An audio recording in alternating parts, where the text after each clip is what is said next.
Well, I've been having a terrible week. My landlord keeps yelling at me to wear slippers because he says I stomp like a loud and sad person. My dog's been very distant lately, and this morning, a woman passed me on the street, looked me right in the eye, and did the sign of the cross. Do I have Satan on my face? Of course Satan's in every face. I'm not saying Satan. Toasty toast. So anyway, I've been watching a lot of rom-coms to counteract it, because I need that, because Daniel deserves that. Yeah, man. I also love watching villains wreak havoc on everyone when I'm sad. No, mine are the ones where love blossoms out of comedic situations. Yours is, what are you talking about? I think Michael misheard you, or his brain is broken. Sometimes it's hard to tell. Michael, he said rom-coms, like, will they, won't they, oh, they smoochy smooch Yeah, and they I know, won't. I heard. Rom-coms, short for trauma accomplices, where two horrible monsters do mean, hurtful things at, on, or to one another and those around them until they've earned their ticket to Bonetown, USA. Population P100. I love Bonetown. I have an annual pass there. You do it once a year? No, I pay once a year. I get to do as many times as I want. You pay for sex? No, I was adding to the hilarity. Sora knows what I'm talking about. Most rom-com couples are actually horrible villains. Not my rom-com. Take My Best Friend's Wedding. Successful food critic Julia Roberts has had all the time in the world to tell her best friend that she wants to marry him. Then decides that now, when he's actually getting married, to just go ahead and ruin his wedding to a perfectly decent stranger. Yeah, it's the plot of the movie.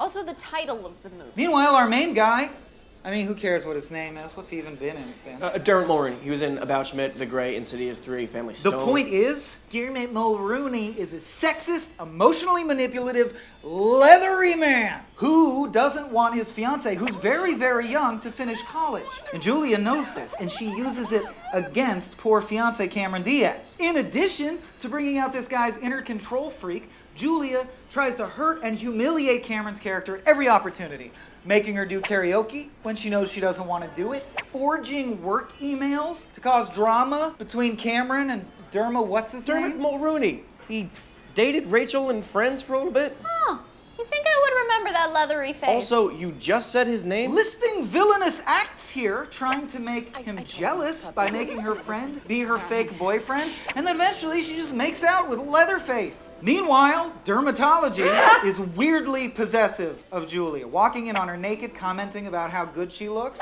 You look really good without clothes on. And he's always almost kissing Julia while he's engaged to Cameron. Not to mention that everyone's flying out for this expensive destination wedding, and Cameron has done nothing but love them both. Also, you notice how many times they make her unnecessarily pratfall in that movie? I mean, is that the only thing Julia Roberts can do? When I unnecessarily pratfall, it is always at the exact right.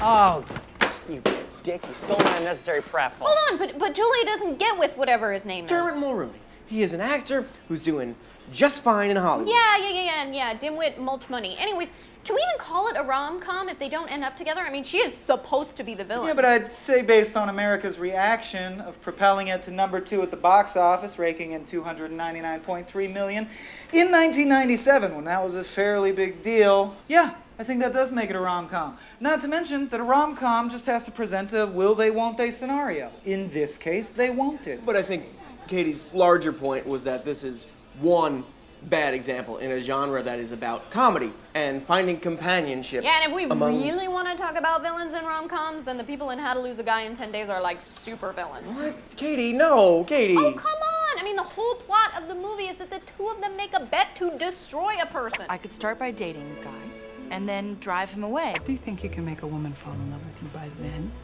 10 days.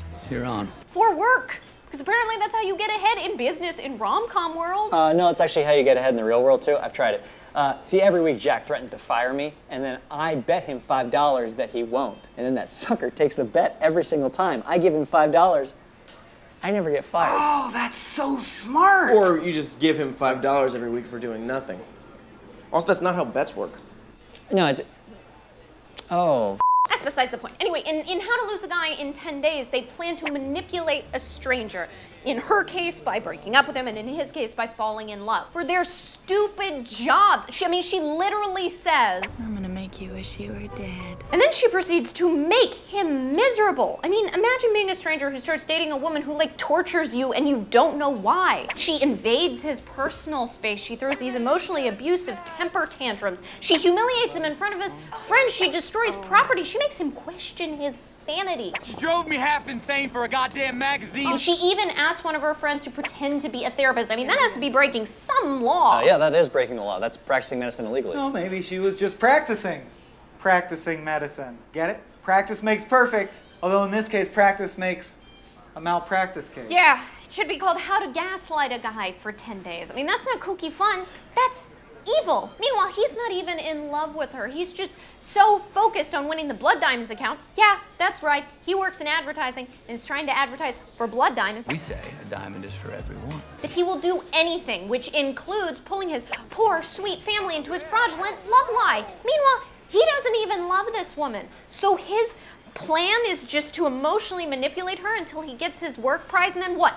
Dump her? I mean, they are both supervillains just trying to outsmart each All other. right, that's two bad examples of Child's play? You want to talk about real couple villains? Let's talk about America's Sweethearts. Oh, I love that movie. Well, then you love actual monsters, because John Cusack and Julia Roberts in that movie are actual monsters. John Cusack is a megastar who tries to kill his wife. Hey, okay, yes, he does that. But if you watch the movie, you know he does it for a very good reason. Bring it home, Katie. She takes him to her crumpled duck, which is like edible cheating. Katie, damn it, you let me down. You let me and the whole cast of America's Sweethearts down. Even Billy Crystal? Who? You know Dermot Mulrooney, but you don't know who Billy Crystal is. I don't want to talk about how much Billy Crystal probably hates Katie, which is so much. Or how broken Dan's brain is, which is... So much is fine, man. You're great, buddy. I want to talk about how America's Sweetheart should be renamed America's Psychopaths.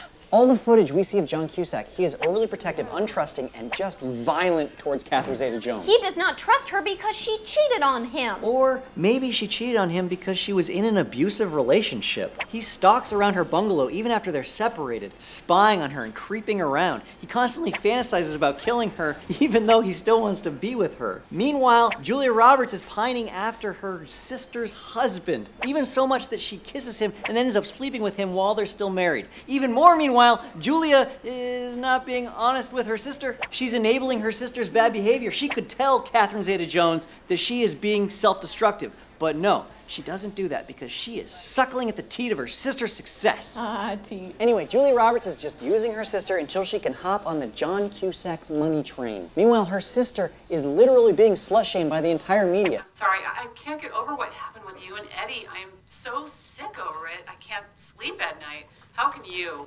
She needs a strong, supportive family during that time, but everywhere she turns, she has no one she can rely on, not even her own sister. No. Oh my God, you're right.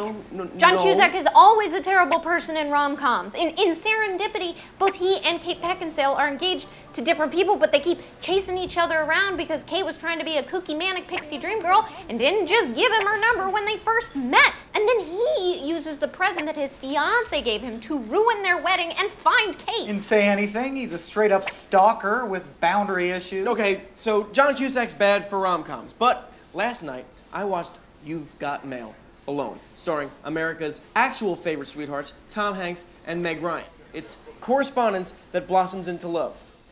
I mean, technically he runs her bookstore into the ground and then emotionally manipulates her when he finds out that she's the mysterious lady he's been chatting with. But she's emailing him, and open and kind and in a relationship. She's distancing herself from said relationship, emotionally making herself unavailable to her spouse. And she says it, she says it, she says it, she knows it. Is it infidelity if you're involved with someone on email? Okay, bad example. Okay, never been kissed. Yeah, she's 25 and she goes on a date with a 17-year-old. Also, she manipulates children to get her story in the paper. Oh, and she's into a teacher who wants to bone his student. 10 things I hate about you. Oh, she has serious anger issues and he is being paid to date her. there's something about Mary. Oh, shit, no. Too late. Wait. Everyone is stalking her, and Ben Stiller has a perfectly good opportunity to keep her from putting fresh jism in her hair, and he does not. Yeah, and she just takes the hair gel from his ear. Who does that, and how does she not recognize what jism is? Personally, I would be concerned about pursuing someone who can't identify jism by touch, temperature, sight, or smell. Me too. Okay, we ruined all of them, all right? And also, we said jism out loud in a public place 3 times, 4 times now. So everything's ruined and everything's terrible, and I have no way of fixing my bad day now or ever. Wait, now, look at it that way. All the psychopaths have coupled off. Oh yeah, all the awfuls are with each other instead of tormenting us. It's just like watching 2 sick people making out. It's not very fun, it's kind of gross, but at least you know that they're only swapping germs with one another. They're not infecting other people. Yeah, I guess so.